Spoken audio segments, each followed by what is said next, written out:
Hello, everyone. It's Mrs. Bell again. This is part 2 of our recorded lectures, and we're continuing with the Byzantine Empire. So, let me see if I can't get this to go forward.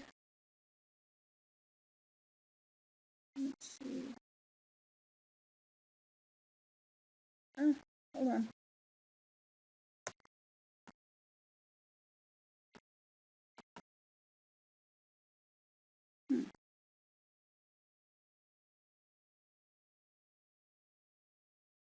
Okay. Welcome back, everyone. This is Mrs. Bell, and we're going to continue with Chapter 10, the Byzantine Empire. So, where we left off last time was with this image, this slide of a broken up monumental statue of Constantine. Remember that the Roman Empire was so huge and unwieldy that the empire had to be split into two parts, the Eastern and the Eastern and the Western, which is sometimes called the Roman. So, it was Constantine who renamed the little town of Byzantium to Constantinople. He tried to reunify the empire, but it did not last long after himself, so the empire split up again. Remember, they continue to believe and consider themselves to be the Roman Empire. It isn't until much later that they become the Eastern Roman Empire and then just dropping the Roman Empire altogether and become the Byzantine Empire. So here you're looking at your timeline. Excuse me, it starts with the reign of Constantine and the Council of Nicaea in 325. Remember that Constantine was going to make Christianity the official religion of the Roman Empire. Well, which Christianity is it going to be? So he convened the Council of Nicaea, and it went on for many decades. It wasn't a year-long process, boom, you're done. It was a year-long process in which they tried to figure out the nature of Jesus. They came up with the Nicene Creed, etc. So you can look at the timeline for the Byzantine Empire, and the things that really are going to stand out are the ones that are listed. All right, so the Byzantine Empire is a mixture of cultures, food, religions, and ideas from all of these places: ancient Greece, the Balkans, Anatolia, which is modern-day Turkey, Syria, Palestine, Egypt, and northern Africa. It was the center of trade from north to south and east to west. Here is a map that shows just how important Constantinople or Byzantium is.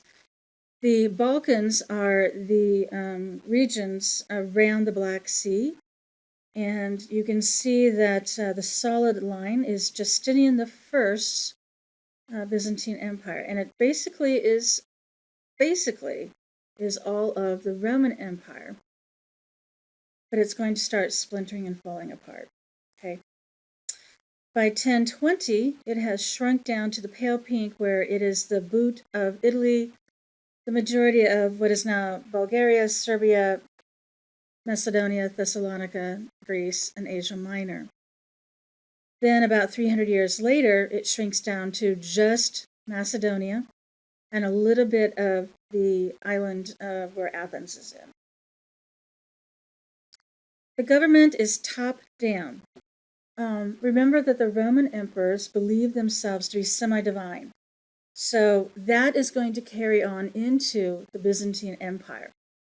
The emperor was the most powerful title, and the administration was tightly centralized.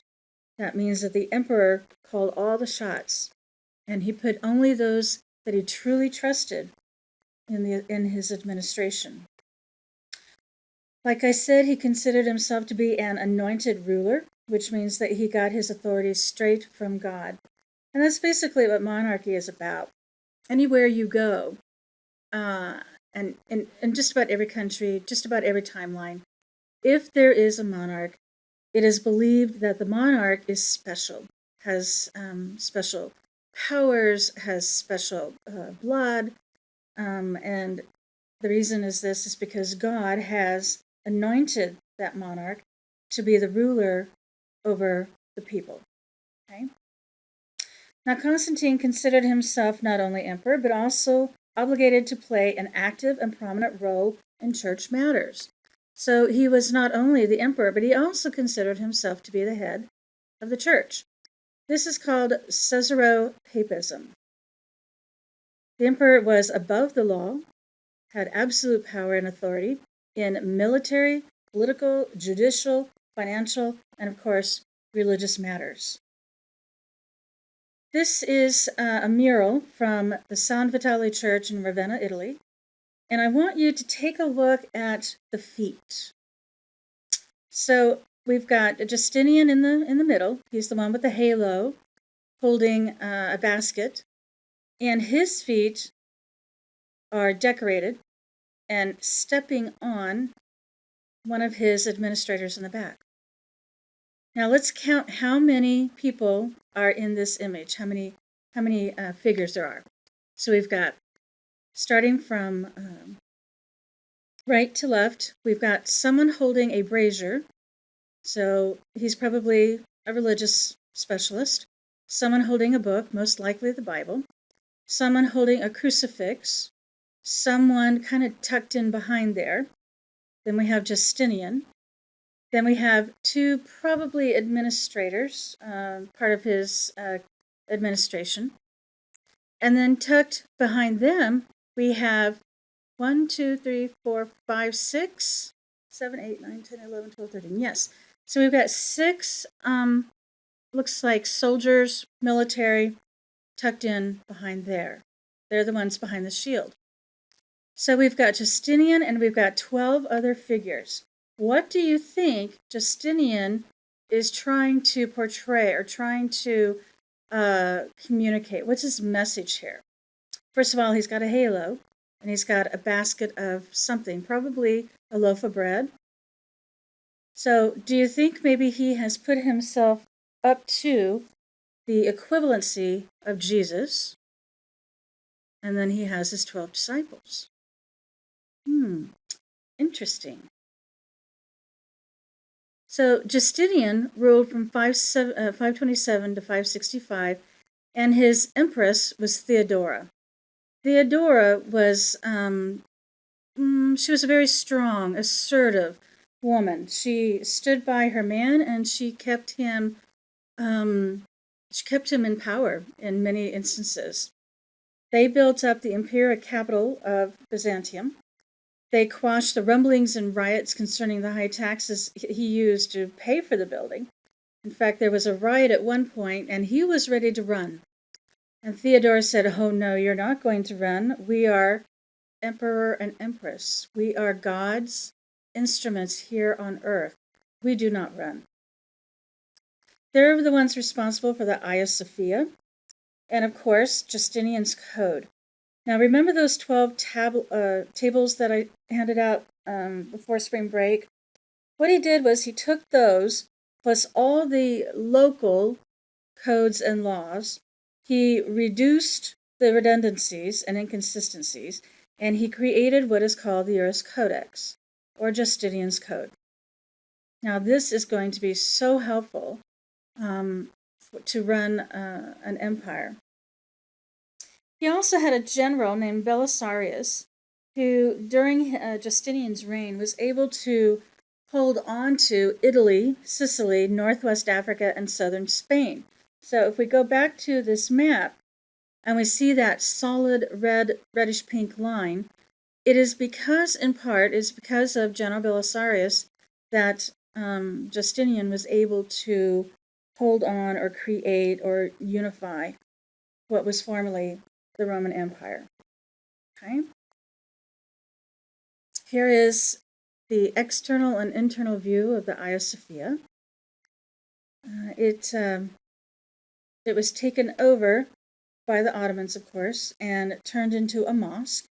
So if you look at the exterior, you see 4 minarets. The minarets are where the call for prayer is sung out. And inside we see medallions that have been put up. And they even, at one point, painted over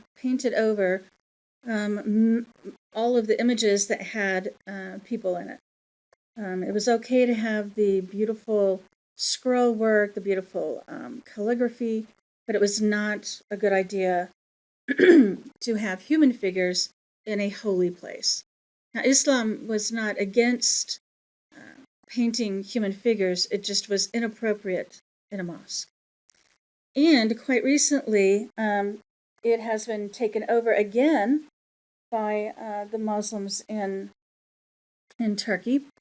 It had been a UNESCO heritage site, and I believe it technically still is, but they have resumed having Friday services in the Hagia Sophia, which has caused a little bit of controversy.